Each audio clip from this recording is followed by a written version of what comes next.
Hello, I'm Claudia Kay, and welcome back to my channel.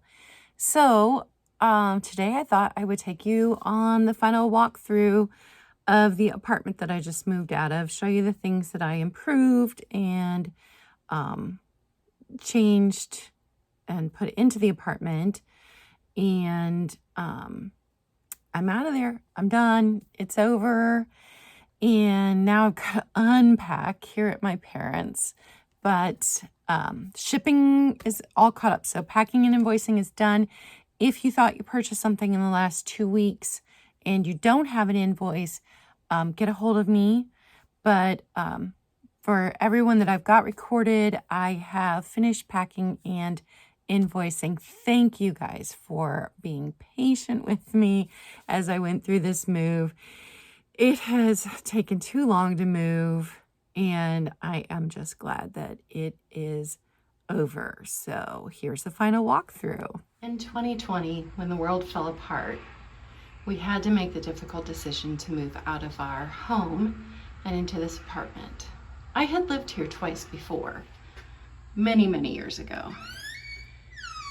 When we took possession in April of 2020, while we were still in lockdown, the apartment still had the former tenants' belongings in it. The walls were nicotine stained and hadn't been painted. 3 tenants previous to me had been smokers. The flooring here was the original linoleum from the 1970s. This apartment was built in 1976. It took 3 coats of paint on every wall in this apartment to cover up the nicotine. And there's still one wall where it didn't cover up. It took 2 coats on the ceilings, which my 18, he had just turned 18-year-old son, did all the ceilings twice. I take that back. My son and my dad replaced this flooring. They covered up the old orange linoleum with this very 1950s cafe style stick tiles. I loved it. I replaced every single light switch plate, every single outlet plate, because I painted everything bright white. This apartment sits below ground. The windows are right at ground level, and it gets very dark and cave-like in here, and I knew that because I had lived here before. So I knew painting everything bright white would lighten it up and make it not feel cave-like. This is paneling. It's the cheap paneling that buckles out over time, and it had not been painted. That paneling soaked up so much paint. We went through almost 3 5-gallon containers, so almost 15 gallons of white paint went into this apartment. The bathroom was the only room where I left it unpainted because it still had this original green shower from 1976. So I embraced it and did a steampunk theme. I replaced light switch plate in here with a copper one. I put in a new shower rod. My dad replaced the faucet, and I purchased all of the things that went into refurbishing this or redecorating. We replaced both the light fixtures in here because they were falling and uneven. We painted this mirror. We added another mirror here, again replaced with the copper. This room had no toilet paper holder. It had no towel hooks. It had nothing. So I did put a towel hook here for a hand towel. I put this over the toilet. I replaced the toilet with a soft close lid, the toilet seat. We painted that. The ceiling, we painted the entire grid and put in a completely new drop ceiling. And I was told the stains that were in the ceiling, and there were 3 or 4 different colors of tile in the ceiling over time. I was told those leaks were all fixed when we moved in. So the leak from the toilet upstairs was new. And then this leak was months and months and months of ongoing issues. It never did get fixed. It still gets wet right here. It was 2 different leaks. The handyman kept coming into my apartment and looking up, and instead of going upstairs into the apartment where the actual leaks were, I replaced these long boards because they were bowing and water damaged just from time. Replaced the brackets, put in these really pretty brackets. I did not replace the flooring in here. This is the original flooring from 1976. This is the original cupboards from 1976. So this is what the kitchen cupboards would have looked like if I hadn't painted them white. And we put in a brand new waterfall and a filter. It's well water here. It is very mineral heavy. I used Lime Away and I can't get it any cleaner than it is. Here again, put in new boards and covered them in the closets. Painted the closets, painted the closet ceilings. So this was the small bedroom where I did all of my filming.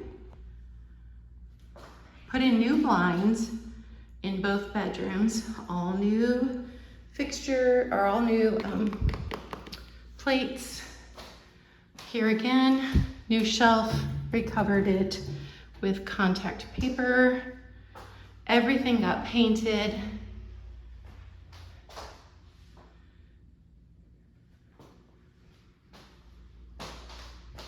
I put new handles on every door because the handles had just the very cheap ones that you put in apartments, and I wanted something nicer in here. My original plan when I moved in here was to never move again.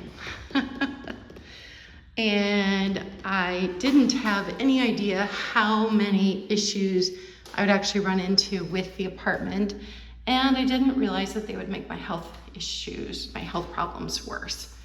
So here again, new contact paper on the closet. I didn't know this until I moved in, but the windows are rotting out. They're just completely rotting out. And there is no sealant or caulk or whatever left on the windows. And so there are points where you can just push them and you've got air. So this was here when I moved in. I did tell the landlord when I moved in. But all of this, we painted all of this to make it white and pretty and bright, so it didn't seem like a cave. So here's this room. We caulked a ton of holes in the walls because it had not been repainted for at least 3 tenants. And so we caulked a bunch of holes. I tried to use as many command strips in here as I could so that we didn't do a lot of damage to the wall. There are some nail holes, but not near what there were when we moved in. We completely replaced the ceiling fan that was there, put in a brand new one. We replaced the ceiling light in here because it would flicker when the tenants upstairs would walk around. So brand new ceiling light in there. All of the cupboards were dark, and so this kitchen area was a cave. It was dark and depressing. Painted everything white. All of the cupboards got fresh contact paper when I moved in. But the insides, this is what the outsides look like. This is the original hardware from 1976. We did leave that. And then I don't know what happened here, but at some point, something major had happened here. And eventually I was going to cut this down, put a new piece of thin drywall or something in there to even that out. And as a temporary fix, my daughter stuck stickers there so it didn't look so bad. But when we took possession of the apartment, this wall, this part that didn't have this anymore, was a different color. It looked horrible. Also, my plan was to replace the countertop because neither of these bottom cupboards work. These are completely broken out on both cupboards and they're unusable. I did not have, and this is the majority of your cupboard space. I had no working cupboards down here.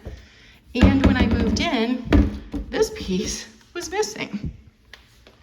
This piece still had its thing, but this is also broken. It is no longer connected up there and will not rotate. So those cupboards were never used. That was just space that I did not have access to. This, because the reason I was going to replace this is because this cupboard has, or this countertop has a bunch of water damage.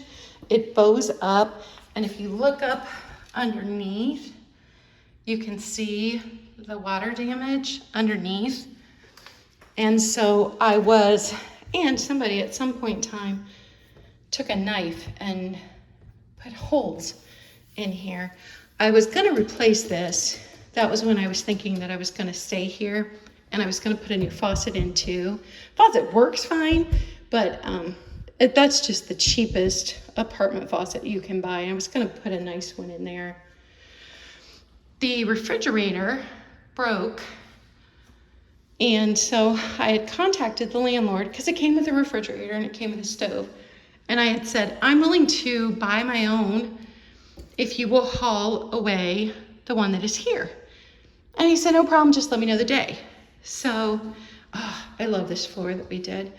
So I did, and arranged for the new one to be delivered and let him know the date, and he was going to come and pick it up according to him. I had the text messages that said he was going to pick it up, that he was agreeing to me purchasing a new one and replacing the one that was broken. And I even moved it out to the garage for him, and more than a year later, it's still sitting in my garage. So when he put in this flooring, he did not put in edging. I did buy the pieces to go there. They're all in here. I just didn't get around to ever fixing them. And then here in the living room, that corner is where every time we get a heavy rain, the water comes up through the floor. And you'll be sitting in a chair in this area and look down and your feet are in water. So it's that corner right there. There's the window, and this is the corner of the building. These windows are also completely rotted. I don't know if you can see that, but this right here is spongy. If you push on this wood outside, it's spongy. So these are completely rotted. And then when I moved furniture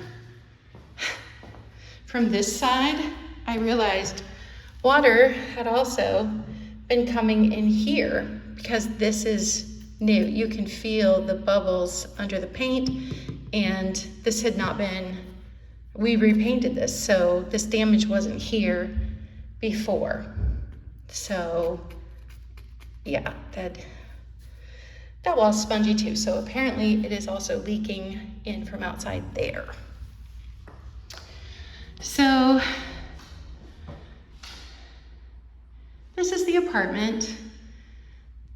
I put so much time and money and effort into it because I really did not want to move again. My goal was not to move.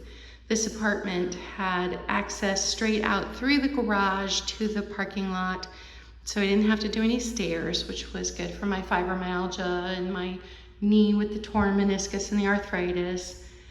And so I never intended to move again. And I put so much money, thousands of dollars, into this apartment when I moved in here. And the landlord was okay with me improving anything that I wanted to improve, as long as I wasn't doing any damage to the apartment. So it seemed like a win-win, since I never intended to move again. And then the water coming up through the ceiling, or coming down from in the ceiling from the leaks in the upstairs bathroom, the apartment upstairs, and then the water coming in there, and apparently water coming in here that I didn't know about, was producing mold that was making me sicker.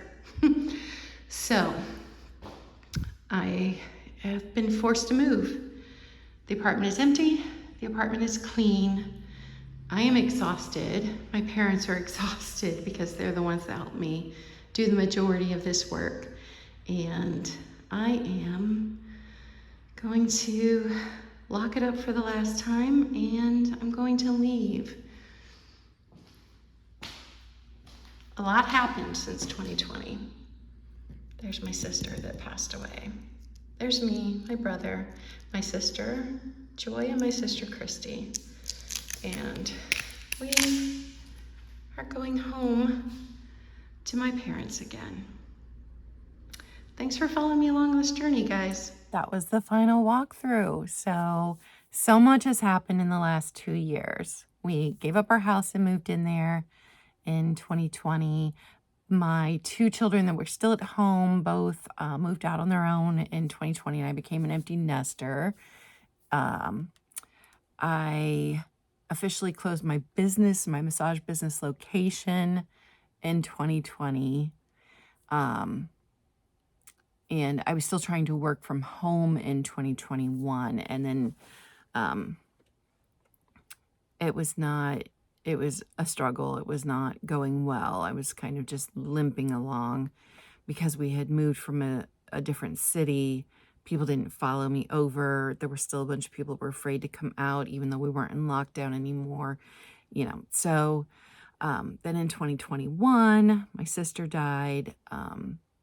And I started doing this by August of 2021, and officially stopped massaging and let my business license lapse. And it was all done. It was over. And